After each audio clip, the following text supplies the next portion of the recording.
Yo, what's up guys? So, aalis pala kami ngayon. Ayan, pa-bebe. So, pupunta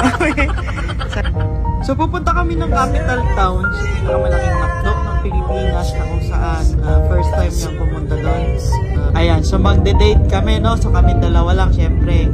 Ayan, so matagal-tagal na rin tayo hindi nakabalik doon. So, tignan natin kung ano na yung tsura doon. Ay, hindi po talaga namin alam kung ba't kami tumatawa dyan. So, ayan, malapit na po tayo. Medyo traffic lang. And, nandito na nga tayo. Yun, no? So, syempre maglalakad kami papunta dun sa mga bilihan dahil nasa gitna kami nag-park. Ayan. So, ito na yung itsura niya mga mare. Ako na po ang mag-take over ng video na to kasi yung isang pangit ng boses parang kamay. Namimili na po tayo ng pagkain natin. Marami po tayong pagpipilian. So, sa isaw tayo. Malamang. Sa squid din. Malamang.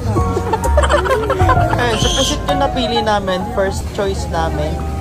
And of course, tingin tayo banda rito kung meron pa tayong magustuhan. So, tingnan natin. Medyo onti lang yung tao ngayon. Ayan. So, punta kami banda rito. Check namin kung ano pang pwede namin mabili. So, maglalakad kami papunta dun sa may harap ng capital town, sa may gilid ng malaking McDo. So and as always, may mga pailaw pa rin. Ayan, tapos pinaganda. Tapos nilagyan ng malaking parol. And syempre, hindi maalis yung walking, holding hands together. Yung mga ganun yun. Yung para mga naliligaw lang, ganyan. Piplex pala natin yung maganda kong kasama.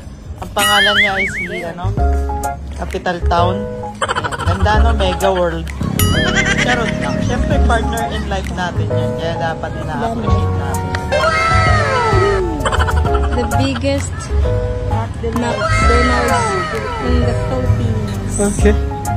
Located here in San Fernando, Pampanga. So, balikan na natin ang ating napili na pagkain. Bayaran natin. So, bumili kami ng fried isaw. Ayan. So, ayan, maghahanap na kami ng pwesto. At ito na nga, nakahanap na kami. And we're ready. And look at the view.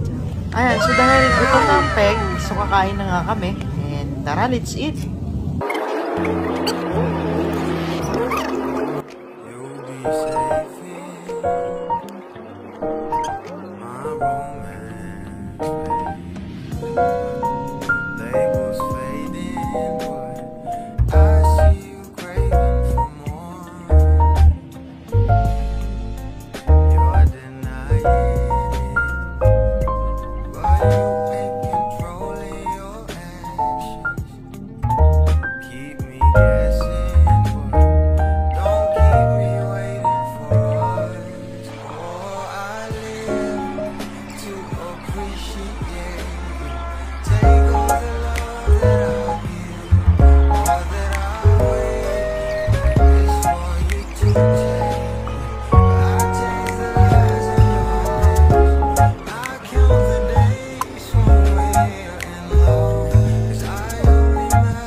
Tapos na po kami kumain.